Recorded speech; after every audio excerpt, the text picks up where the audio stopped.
in such a way that I make money and they can keep me going doing the silly things. But oysters are all about a good experience. Like with you guys, I've had a blast.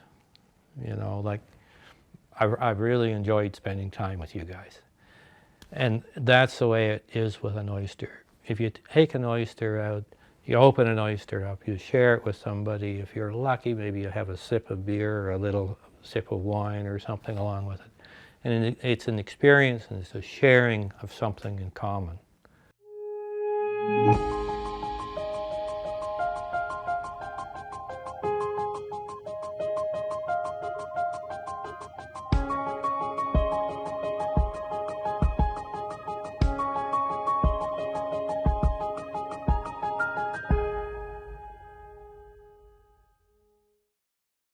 Growing up here on the shores of this bay for a lot of generations now, it's the first thing I always looked at every morning when I've been around here. You know, I've been away a few times, but it's the first thing I look at, that bay, every morning. I look at Nancy first, or my kids first when they were at home. But that bay has been the one truly consistent thing every day, looking out at that bay. And it's never been the same twice, but yet it's always consistently there, and you know, always ready to cure your spirit and to look after your needs. And as I was working at all these other things and running in circles, cackling like a rooster with his head half chopped off some of the time, I needed something to relax. You want to fire her up?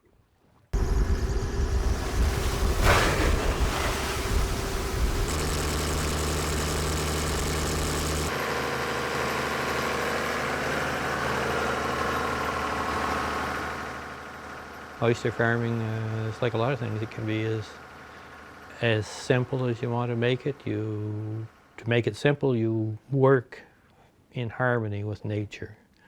Or it can get as complicated as you want, where you grow oysters in an area where they really don't want to grow, and you use artificial systems, bag systems and cage systems and things. So, you know,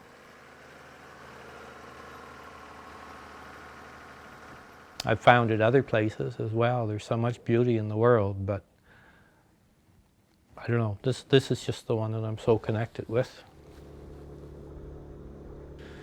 You know, I think mankind has really messed up his idea of stewardship over the environment, and I think we really all, as a people of the world, need to look at what we're doing and make some drastic changes. People say, well, what can I do? I'm just one person. But if every one person does a little bit, it'll make a big change. Well, if you have the right system. Now ours is all based on working in harmony with the bay out there, and the natural cycles that take place in the bay of the oyster spawning and the oyster larvae setting on the sea, or on the shell that's out there, that forms on a naturally occurring bar. And the starfish don't kill it off because the bar is out of the water during enough of the tide cycle. We take that in the fall and the end of November, and we spread it on the bottom and grow it out. And that's basically the way our system works, just a steady harvesting and taking the seed, putting it back out. It's just in harmony with the bay. We keep in mind, you know, we never over harvest because we need to keep that spawning mass there in the bay to maintain what the cycle is going on. It's so gentle that it doesn't kill anything that's down there. Soft-bodied worms doesn't kill them. So what's coming up, anything that's too small is going right back over. The other thing that we miss is that a lot of the very small stuff where the belt opening is inch by inch, it's dropping through right at the very bottom. So a lot of that stays there. There's, like, these things have been around a long, long while, and there never has been a shellfish bed that's been killed out by one of these things.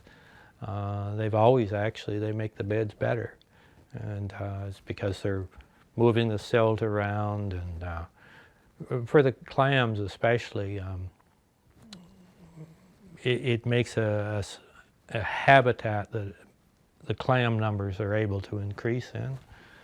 We've been using it for a long while, and numbers have come up even on areas that we haven't been reseeding.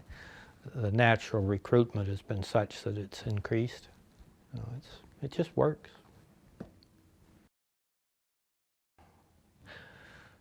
Basically, the process is I go out, or one of the boys or workers go out, and we fuel up the harvester.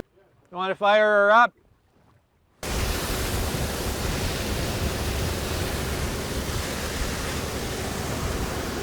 That's all it takes. A sled that slides along the bottom, that's let down on the bottom.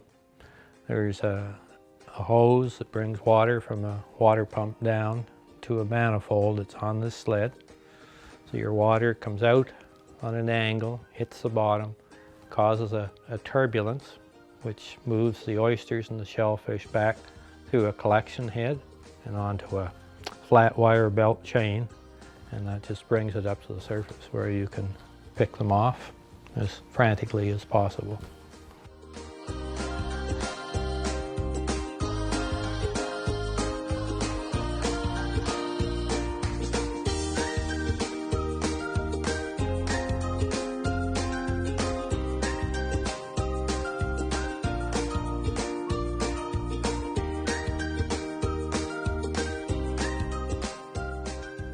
It's all of it put together, all of it put together. The oyster,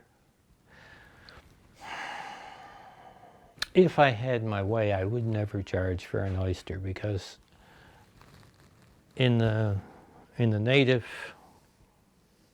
culture, food is something you share, and an oyster was something that was special in the culture and something to be shared at a party or a gathering or a get-together. But being practical, and thank goodness I have a wife that's a lot more practical than me, and a daughter that's more practical than I am, they're able to do it in such a way that I make money and they can keep me going doing the silly things. Alrighty. They're taken from the tubs in the plant, dumped on the table, and they're washed, cleaned, graded, and the ones that are ready for market at that time can be sold.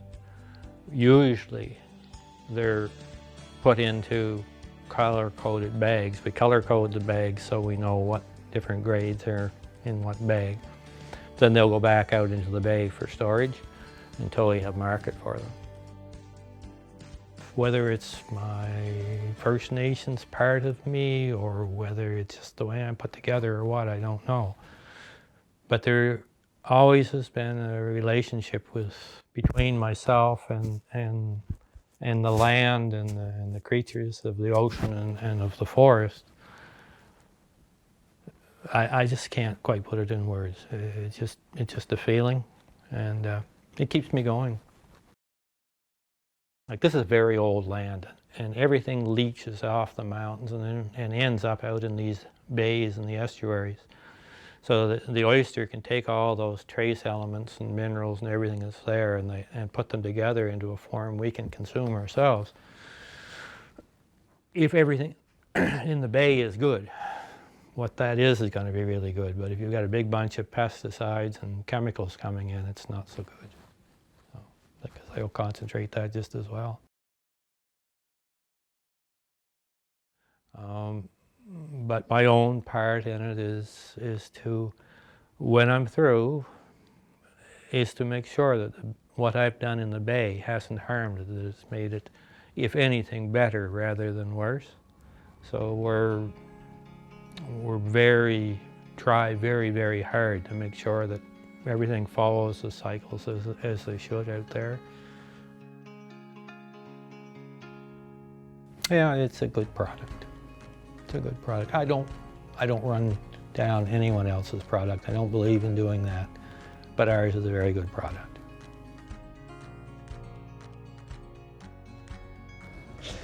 Well, it's all good fun. That's all that matters. We're only here for a short while. We best enjoy it. I'm lucky enough to do what I love. Keeps me out here on the bay. Follow your heart, man.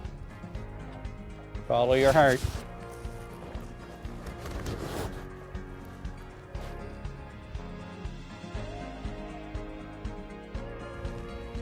And by the way, I can't swim. Never learned. I'm too busy floating on it.